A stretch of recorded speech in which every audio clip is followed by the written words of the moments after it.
hanya dengan satu ayat ini saja, Syekh Ibrahim As-Sakran hafizahullahu ta'ala menasehati anak yang terkenal durhaka, yang terkenal menantang orang tuanya.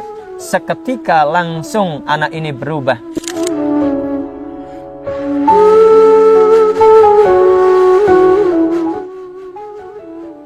Bismillahirrahmanirrahim. Assalamualaikum warahmatullahi wabarakatuh. Alhamdulillahi wahda wassalatu wassalamu ala man la nabiyya ba'dah. Muslimin muslimat, bersyukur hari ini kita berada di waktu yang terbaik, waktu di bulan Ramadan, bulan penuh keberkahan, dan bulan di mana Al-Quran diturunkan di dalamnya. Al-Quran, kitab yang penuh dengan keberkahan, keberkahan untuk umat Islam, keberkahan bagi orang yang mau untuk mengikuti apa-apa yang ada di dalamnya. Kita sering mendengar firman Allah Subhanahu wa ta'ala di dalam surat Al-Baqarah ayat ke-185, sebagaimana yang akan dibacakan oleh Ustaz Randi. Bagaimana Ustaz? Syahrul Ramadan alladzi unzila fihi al-Qur'an hudan lin-nasi wa bayyinatin minal huda wal furqan. Masya Allah.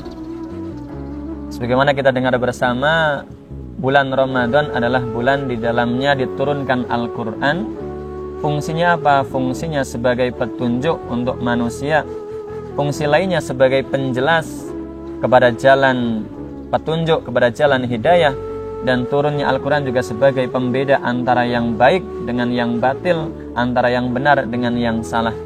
Maka seyogianya di bulan Ramadan ini kita memperbanyak bacaan Al-Quran. Para sahabat Nabi ada yang menghatamkan 3 hari khatam, ada yang menghatamkan 7 hari sekali, bahkan ada yang menghatamkan sehari semalam khatam. Bahkan sering kita dengar riwayat Imam Asy-Syafi'i, beliau menghatamkan Al-Quran 1 hari 2 kali, 2 kali khatam dalam 1 hari. Maka ini menjadi motivasi kita, mari kita khatamkan, kita perbanyak bacaan Al-Quran, karena di dalamnya ada petunjuk, di dalamnya ada keberkahan.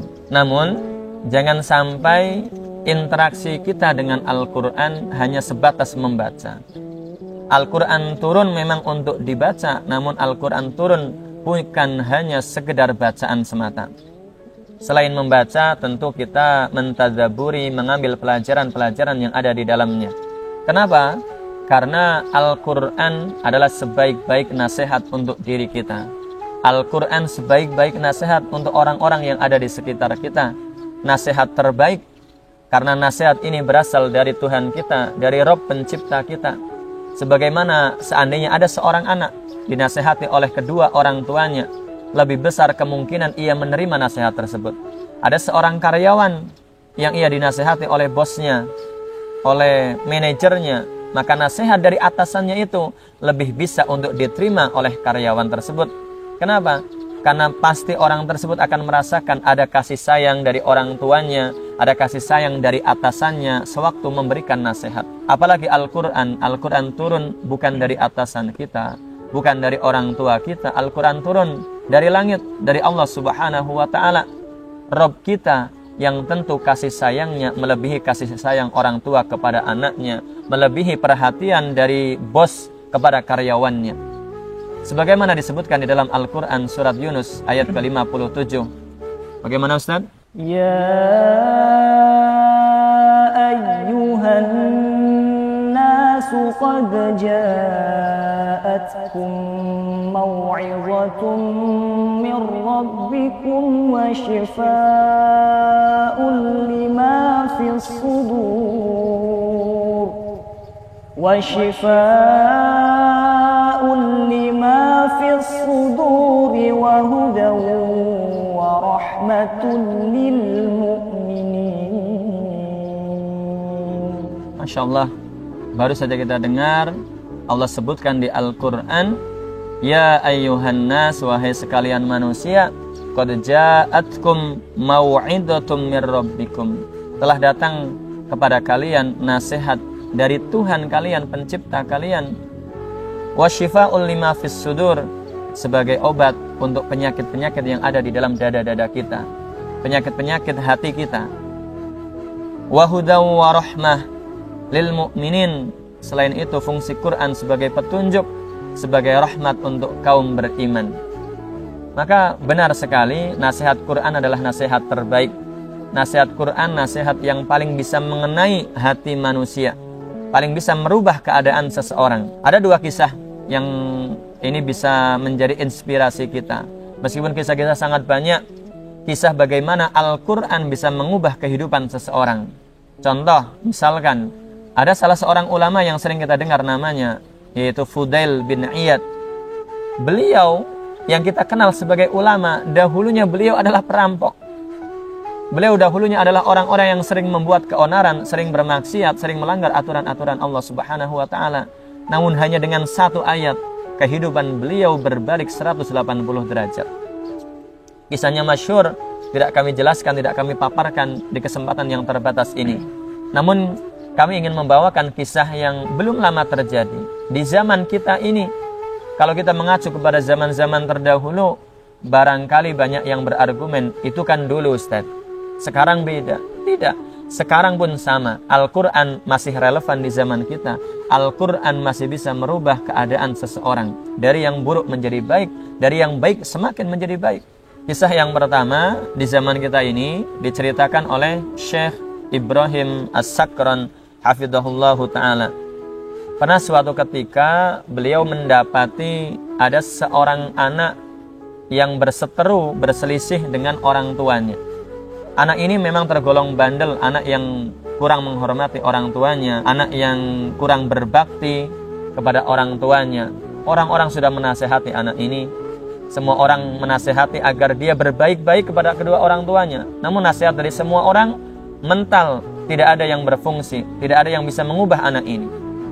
Sampai dikatakan oleh Syekh Ibrahim As-Sakran hafidhahullahu ta'ala, sampai beliau yang memberikan nasihat, beliau menyampaikan tidak panjang-panjang kata, beliau tidak menyampaikan teks khutbah yang panjang yang belasan menit. Beliau hanya menyebutkan satu ayat di dalam Al-Quran di hadapan anak yang terkenal durhaka dan tidak menghormati orang tuanya ini. واخفض لهما جناح الذل من الرحمة وقل رب ارحمهما كما ربياني صغيرا.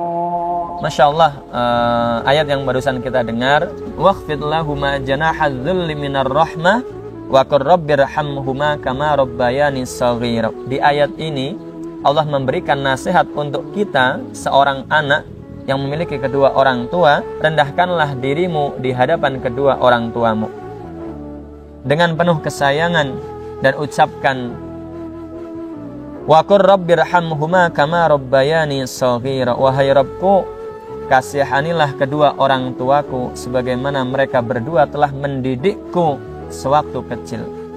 Hanya dengan satu ayat ini saja Syekh Ibrahim As-Sakran hafidhahullahu ta'ala menasehati anak yang terkenal durhaka, yang terkenal menantang orang tuanya. Seketika langsung anak ini berubah, seketika merespon, kalau kata Quran demikian, maka aku mulai hari ini akan berbaik-baik kepada kedua orang tuaku. Langsung berubah drastis, sampai meneteskan air mata mengingat dosa-dosa dari si anak yang pernah dia kerjakan kepada orang tuanya. Hanya satu ayat, bukan satu halaman, bukan satu surat, bukan satu juz, satu ayat, namun bisa merubah kondisi anak yang awalnya durhaka menjadi anak yang menghormati kedua orang tuanya. Kemudian kisah yang kedua. Kisah yang kedua disebutkan oleh ulama yang bernama Syekh Ali At-Tantawi. Beliau katakan, Syekh Ali At-Tantawi mengatakan bahwasanya ada pasangan suami istri yang mereka berdua ini senantiasa berselisih. Hampir setiap hari ribut di dalam keluarganya. Cekcok mulut, bahkan fisik tidak terhindarkan. Sudah sekian banyak usaha untuk mendamaikan antara suami dan istri ini. Dari pihak keluarga perempuan sudah berusaha, dari pihak lelaki sudah berusaha, namun buntu. Tidak bisa mencari jalan keluar. Istri menuntut cerai dari suaminya karena menganggap apa yang dilakukan suami selama ini, kebaikan suami dianggap tidak ada, tidak bermanfaat, kecil, suami juga memandang istri penuh dengan kesalahan. Dua-duanya saling membenarkan dirinya dan saling menyalahkan pasangannya. Dan akhirnya pun keduanya memutuskan untuk berpisah. Keduanya memutuskan untuk bercerai. Namun ketika mereka hendak memutuskan perceraian ini, Syekh Ali At-Tantawi hanya bermodalkan satu ayat. Beliau bacakan kepada dua pasangan yang sudah bulat, mereka memutuskan, kami ingin bercerai, wahai imam, wahai syekh. Beliau kemudian menyebutkan satu ayat di dalam surat Al-Baqarah ayat 237. Wala tansawul fadla bainakum. Dan janganlah kalian melupakan kebaikan dari yang lainnya. Janganlah kalian melupakan kebaikan antara sesama kalian. Hanya dengan mendengar kalimat ini, sang suami sadar seburuk apapun istrinya, banyaknya pelanggaran yang dilakukan oleh istrinya tetap memiliki kebaikan. Begitu juga dengan sang istri. Ketika sang istri ingat kejelekan suami, perilaku kasar suami, sang istri ingat ayat ini, wala tansawul fadla bainakum. Janganlah kalian lupakan kebaikan yang pernah diberikan oleh orang lain kepada kita. Maka sang istri mengingat kebaikan suaminya, dan inilah yang mengerem mereka, menjadikan mereka tidak jadi untuk bercerai, memisahkan hubungan yang sudah lama mereka bina. Hanya dengan satu ayat, bukan dengan satu surat, bukan dengan satu juz, bukan dengan satu Quran. Oleh karena itu, kaum muslimin muslimat, bulan Ramadan, bulan Quran, syahrul Quran, mari kita perbanyak baca Al-Quran. Namun jangan hanya memperbanyak bacaan Al-Quran, tapi kita perbanyak mentadaburi kandungan-kandungannya, karena di dalam Al-Quran banyak nasihat-nasihat yang bisa merubah keadaan seseorang. Sekian, kurang dan lebihnya mohon maaf. Wassalamualaikum warahmatullahi wabarakatuh.